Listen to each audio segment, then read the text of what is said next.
one that it's a tough day for me to be a Washington fan and doing this, but this is one that I wanted to add someone that could be a cheap buy that's also a reasonable buy. If you go out and make an offer for Jake Ferguson, I think it's a good chance you can get the deal done. For me, he's a dynasty buy. I mean, when we step back and look, he's only 26 years old. I've already talked a bunch about this Dallas offense and what Dak Prescott's going to bring to the table, throwing the ball almost 600 times in years where he's been fully healthy. The opportunity is there. Yes, Pickens is going to eat. Yes, CD Lamb is going to eat. But Ferguson has been that guy that kind of plays underneath and has the ability to get the targets, kind of absorb, some underneath stuff. He's not going to do a ton of stretch in the field. Maybe that changes. I don't think it does, but he's going to get his value. I mean, last year, the quarterback play in Dallas, not necessarily great. 59 receptions on 86 targets for almost 500 yards. No touchdowns. That's the important part right there. No touchdowns. If I had to guess, I would expect some positive regression in that case because it's not likely that a starting tight end is going to end the year with no touchdowns. If we go back just 1 year before that, he had 5 touchdowns. If he gets 5 touchdowns, that's going to shoot his value up even more. He missed 3 games last year too, so I think there's plenty of opportunity for Jake Ferguson. And I have this question to ask you, Tyler. I'm not sure if you know this.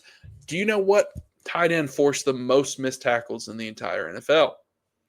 It was Jake Ferguson. I was going to say him.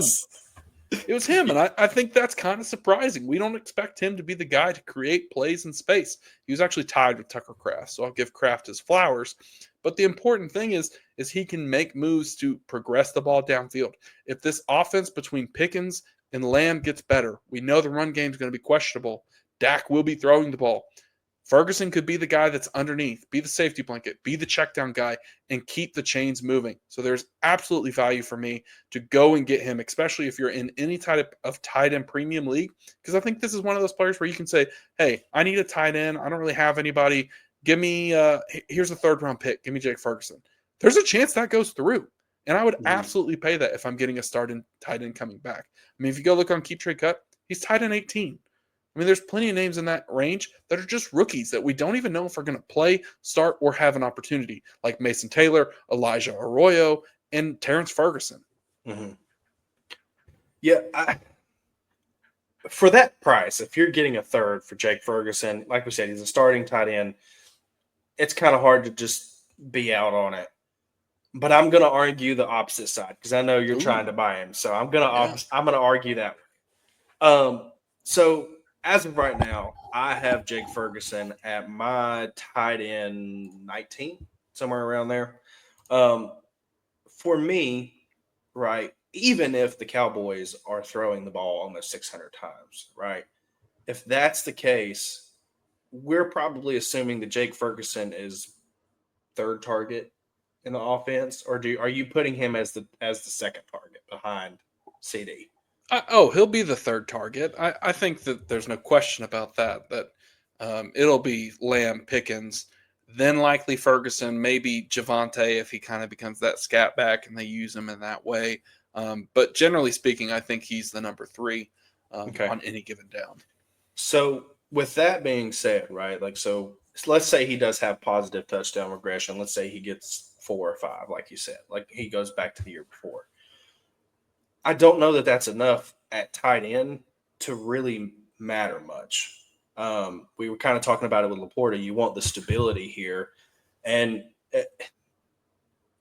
while Ferguson is a starting tight end on what we assume to be a high-powered offense, it almost comes to the point where I would rather take a shot on a younger guy or just somebody in the same ballpark range who may be in a better situation. So for me, I was trying to look at my rankings. I have Isaiah Likely ahead of him. I think that's a better situation. We've seen Isaiah Likely do it. I also have this is a rookie. Have we? We have. Sorry, it's just Mark Andrews is also there. That's the thing. The opportunity. That's my thing. Is the opportunity is not there. I think there's great difference between the dynasty value. You know what I mean? Of a guy like Terrence Ferguson. I love his dynasty outlook going forward. he's That was more my next expensive name to than bring Terrence up. Ferguson. Yeah, and I admit I have Terrence Ferguson ahead of him in my rankings. But Same. I'm talking about if you had to go buy someone right now. Let's take our trade that we did for Sam Laporta a few minutes ago. We were talking about. Let's say we can't get him, and we need someone to start. Ferguson is the perfect example of I need someone for this year, maybe next year, not really sure, but we'll figure it out later. Like a third to go get a starting tight end who has the ability to finish top 10, top 12 at the position. I mean, he was tight end 8 2 years ago when he played the full season. He had 102 targets, 71 catches, almost 761 yards, and 5 touchdowns. I could absolutely see him do that again on a better Dallas Cowboys offense. Gross. I hate that I said that out loud. But the point remains is that I just feel like he is such a cheap buy. He's only 26. It's only going to be his 4th year in the league. Still on his first contract. There's a lot to like for me and Jake Ferguson. But go ahead. I stole your moment, so You're good. You're back. So 2 names I want to bring up. One, you're going to kind of be like, that's probably the same boat. He's probably going to play third fiddle at least, and that being Cade Otton in Tampa Bay. I think it's very similar outlook there. I mean, you're probably, like I said, third fiddle, behind Mike Evans, Chris Godwin, depending on what the rookies look like, or rookie and Igbuka, and then you've also got Jalen McMillan where he falls in. There's a lot more competition there, so I might lean Ferguson there. But just a name to bring up, the one that I want to bring up to you that might actually cause some internal struggle here, because I know how everybody apparently at first read feels about it other than me, and that's Brenton Strange. That's a great one. So you love Brenton Strange, and you talk about how Ingram's vacated targets, Christian Kirk's vacated targets. Yes, they brought in Travis Hunter, but Strange has this opportunity to fill in, and you're projecting an uptick for the Jags offense here. If you had to pick, are you taking Ferg or are you taking Strange? Oh man, that's tough. I'll go with my personal rankings. They have Strange above Ferguson, but I will say they are back to back. They are right next to each other. I've got to clean it up because we've had some changes, obviously, with the Jonnu and the Pat Freiermuth trade. So I haven't updated my tight end rankings totally, but I do have Strange and Ferguson back to back. So I think you're kind of flipping a coin of which one do you want to take. Strange might be the unknown cheaper buy. It depends on what kind of hype there is around him in your league.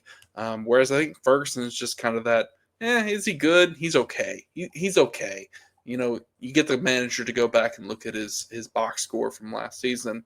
They're going to go, do I really need him? Especially if they have a starting tight end. That's the main thing to focus on here. If a team out there has, Bowers, McBride, Laporta, Hawkinson, Kittle, whoever it is that starter is known, and then, Ferguson's their second or third tight end, great team to go and target. Because you can say, you don't need him, man. Give him to me. I'll give you a pick. You re-roll that pick, and, maybe you get the next one. You get the next, Mason Taylor or whoever. So I think that's kind of a coin flip of whichever way you want to go.